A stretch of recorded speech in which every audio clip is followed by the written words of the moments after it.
Bonjour, aujourd'hui un livre coup de cœur et c'est très spécial vraiment parce que en fait c'est pas un livre que j'ai choisi, c'est un livre qu'on m'a proposé et je trouve ça assez...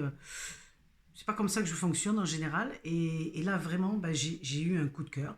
Un coup de cœur parce que c'est un livre qui est poignant, qui est ah, ça nous met la boule au ventre quand même, parce que c'est vraiment c'est un témoignage fabuleux. Je le présente tout de suite, Une vraie maladie de Denis Agré. Donc je mettrai les liens parce que je crois qu'il est en auto-édition. C'est qui Denis Agré qui témoigne. Alors c'est un témoignage, une vraie maladie, mais c'est pas une maladie dans le sens de microbe, de virus.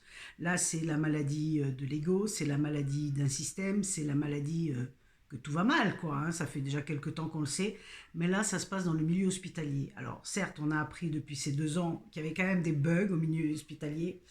Alors ce monsieur, il est diplômé en médecine générale et santé publique. Il a exercé en tant qu'urgentiste et médecin DIM. Alors le DIM, c'est, je vais vous dire, c'est le DIM, l'explication exacte. Le DIM, c'est le département d'information médicale. Voilà. Et là, dans ce livre-là, il dit que la vraie maladie, c'est pas le virus, c'est la maladie d'un système. Il témoigne de ses 10 ans de galère, 10 ans où l'on peut plus. De 2008 à 2018, c'est un témoignage où là va vous être révélé, ça on savait qu'il y avait du harcèlement, hein, mais là à un moment donné il va falloir comprendre que même dans le milieu hospitalier, le milieu où on est là pour soigner les gens, pour aider les gens, eux malades de microbes et de maladies, on est en train de pourrir la vie des soignants, des toubibs, des médecins urgentistes. On leur demande, soi-disant il n'y a pas de moyens. Mais alors, en lisant le livre, vous allez avoir des révélations.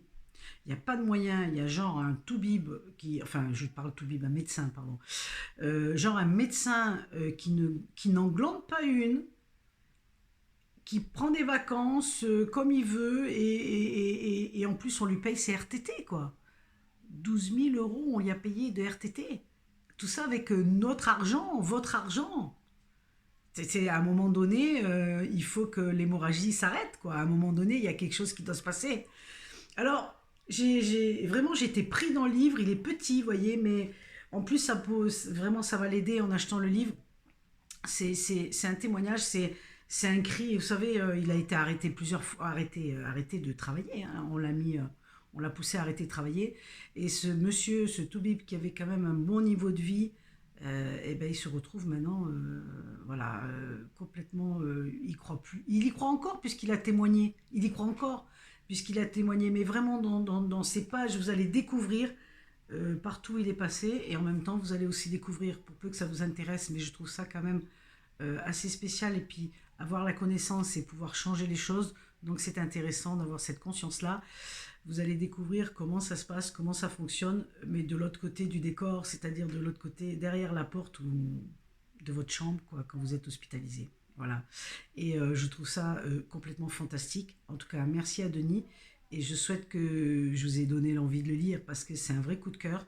Même si ça dénonce beaucoup de choses, c'est un vrai coup de cœur et ça pourra aider l'auteur. Et je trouve qu'aujourd'hui, on est un petit peu dans cette dynamique-là. Alors, merci à vous. Évidemment, uniquement si vous avez l'élan du cœur, les amis, parce que lui ne se trompe jamais. Allez, je vous dis au revoir et une prochaine fois. Bye bye.